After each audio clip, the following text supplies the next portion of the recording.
Reservkolonelleitnant Leo Kunnas, kõigepealt palju õnne Stalkeri auhinna puhul, mille Eesti ulmeühing teile mõned päevad tagasi teie romaani Kortašin eest, esimese osa eest küll andis. Ja, tänan õnnituste eest. Jah, teist osa ma olen praegu tegemas, et loodan fänne mitte alt vedada, et saaks jõuludeks trükist välja, et selleks peab oktoobri lõpuks olema kõik tehtud, et tööd ikka veel on, et olen viimase kolmandiku kallal nüüd. Kumb žanrina on teie jaoks lihtsam, kas nii-öelda tavaline proosa või ulme? Nad on ikkagi suhteliselt erinevad looja ja kirjaniku jaoks. No, nad on erinevad küll, et mis on ulmežanri üks huvitavaid plussi on see, et ulmežanris ei pea mitte midagi ütlemata jätma, kui ei pea valetama, et tavalises kirjanduses ikka on nii, et 100% kõike tavaliselt isegi tänapäeval ei saa päris öelda.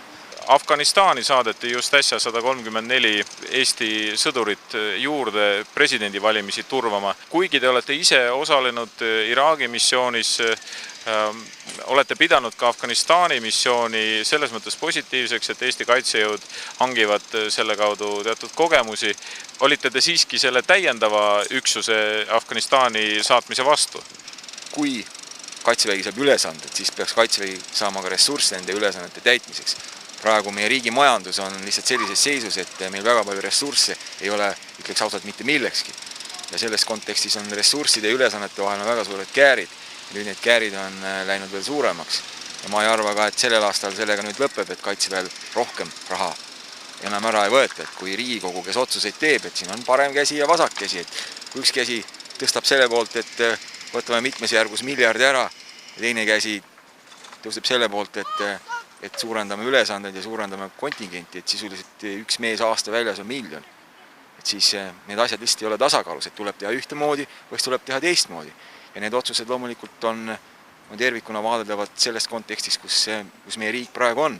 Ja muidugi selle üle meil ei ole väga põhjust olla uhked, et me oleme maailmas number 1 praegu panustamise seisukohalt Afganistani.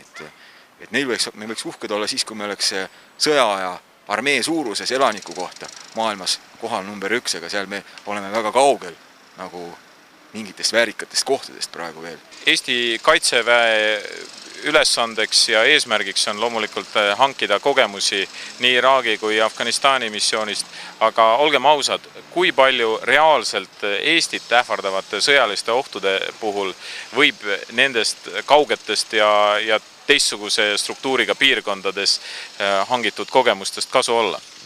No loomulikult on neist kasu, aga peab arvestama sellega, et see on lahinguliik, milles seal sõditakse vastusissi tegevus, et seal on vähe tegemist kaitse- ja viivituslahinguga ja mõnevõrra allüksuste rünnakutega on tegemist, et nende piirangutega peab arvestama.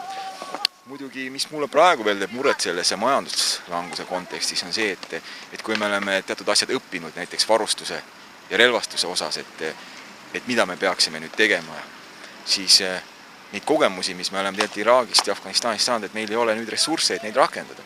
Et me oleme lihtsalt seisus, et näiteks igal kaitseliitlasel pole isegi soomusvesti või kevlakiivrit, et see on nagu teine kontekst, kus me neid otsuseid peame vaatama. Et me oleme siin õppinud, et soomustatud veoautod säästavad oluliselt elusid näiteks.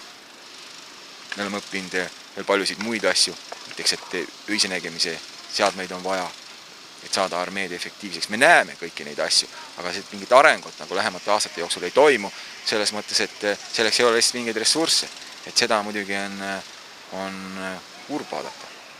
Kui siin kestab näiteks 2 aastat majanduskriis, kas 2 aasta pärast on juba praegu hangitud kogemused oma kõige suurema teravuse kaotanud ja on kasutamiskõlbmatud või läheb selleks 5 või 10 aastat? Selleks läheb õnneks ikka rohkem kui 2 aastat, et sisuliselt need näiteks varustuse alased kogemused, mis me oleme saanud, need on aktuaalsed 20 aastat, et see ei ole õnneks nii, aga oluline ongi see, et need kogemused on vaja rakendada, et kui kriis ükskord tuleb, siis ollakse täpselt selles seisus, nagu selle kriisi algusmomendil on, et võin tuua hea näite, et näiteks kui teine maailmasõda algas, siis erinevatel riikidel olid oma armeed moderniseerimise seisukohalt väga erinevas järgus.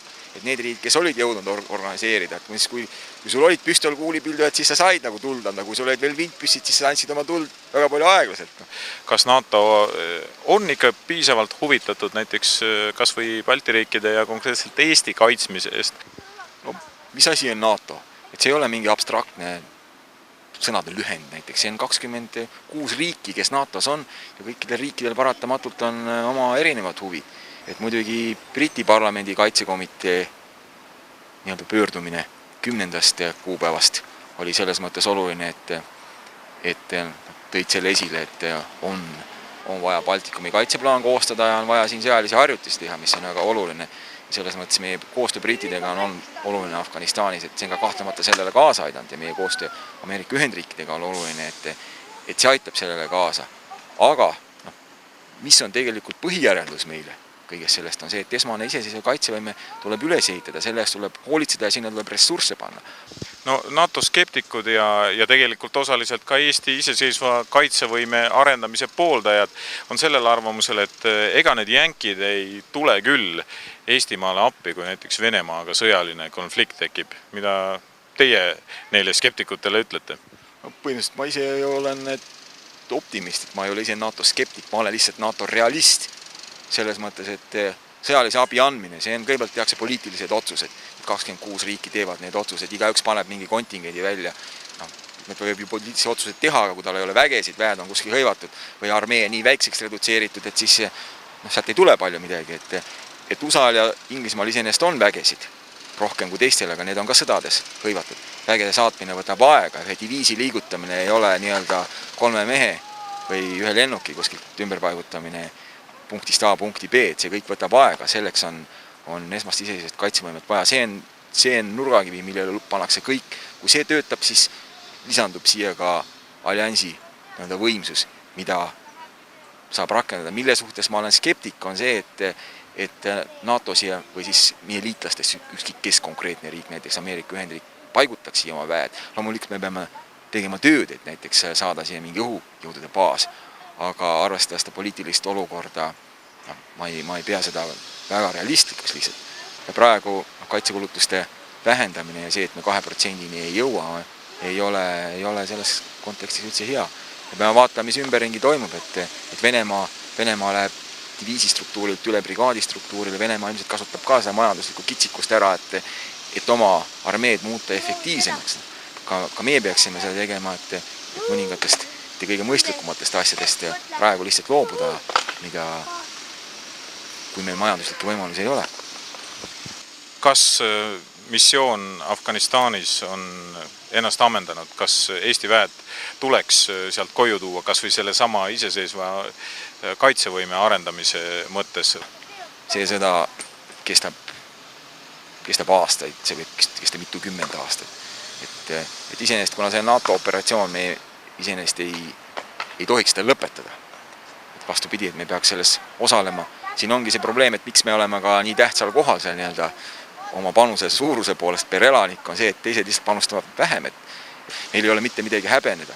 Et me peame lihtsalt andma jõukohase panuse, mida me suudame teha ja mis on meile lihtsalt riigi majanduslike võimaluste kontekstis.